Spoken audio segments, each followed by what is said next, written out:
They say some advice sounds foolish until life explains it to you.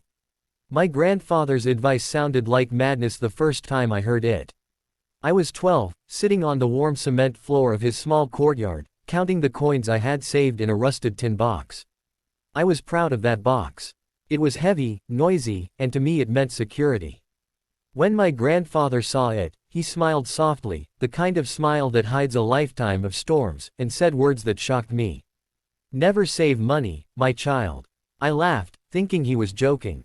But he wasn't. Those 4 words followed me like a shadow for the rest of my life, shaping my failures, my success, and my understanding of work and wisdom.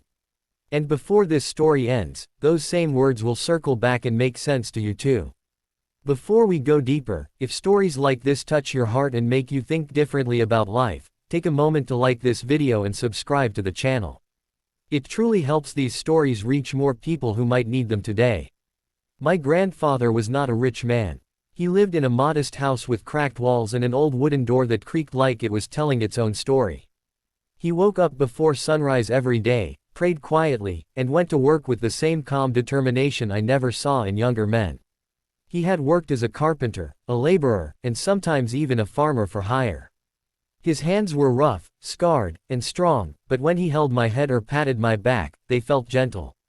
He never spoke much, but when he did, his words stayed. As I grew older, I noticed something strange.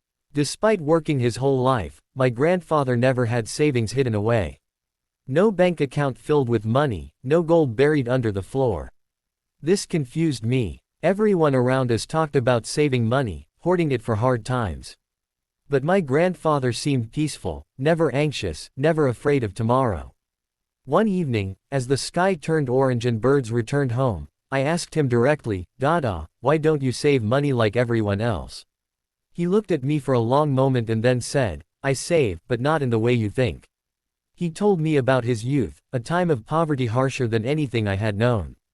As a young man, he had saved every coin he earned, skipping meals, wearing torn clothes, and refusing to help others. Then one year, a flood came and destroyed everything. His small savings were stolen, his house collapsed, and the people he had ignored walked past him without looking back. That day, he said, "I learned money can disappear overnight, but what you build inside yourself and in others lasts longer." I nodded politely but didn't truly understand. Like most young people, I believed money was the answer to fear. As I grew up, I did the opposite of what my grandfather advised. I studied hard, got a job, and saved aggressively. I tracked every expense, refused to lend money, and avoided risks. I believed discipline alone would protect me. When my grandfather passed away, I cried deeply, but his words about never saving money faded into the background of my busy life.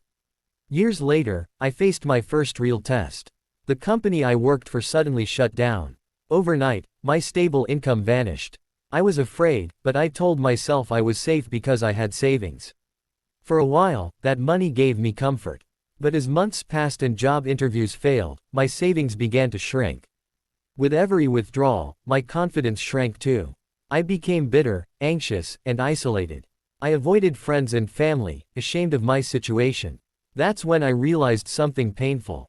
I had saved money, but I hadn't invested in skills beyond my job, nor relationships beyond convenience. One evening, while cleaning my cupboard, I found my grandfather's old notebook. It was filled with short lines, not calculations but thoughts.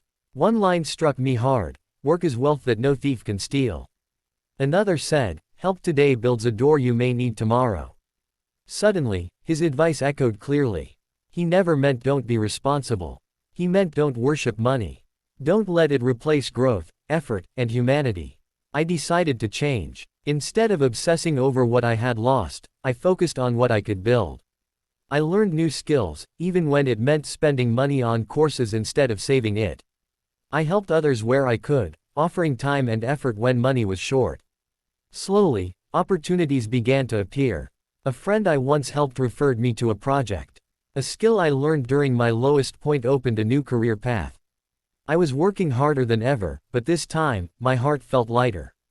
Years later, I stood in a better place financially than I had ever been. But more importantly, I wasn't afraid anymore. I understood what my grandfather meant.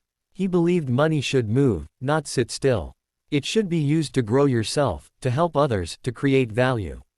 Saving without purpose makes you fearful, but investing in work, wisdom, and people makes you resilient. One day, my young nephew showed me his own little tin box of coins, his eyes shining with pride just like mine once did. I smiled and sat beside him. I didn't say, "Never save money," right away. I told him a story instead. A story about a man who lost everything but rebuilt his life because he had something stronger than savings.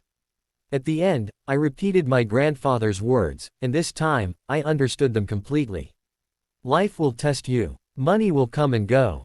Jobs will change. But the skills you learn, the effort you invest, and the kindness you give will return to you in ways you cannot predict.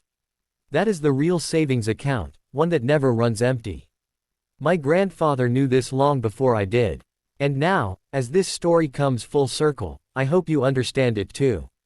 If this story moved you or reminded you of someone wise in your life, don't forget to like the video and subscribe to the channel for more meaningful and motivational stories. Sometimes, a single story can change how you see your entire life.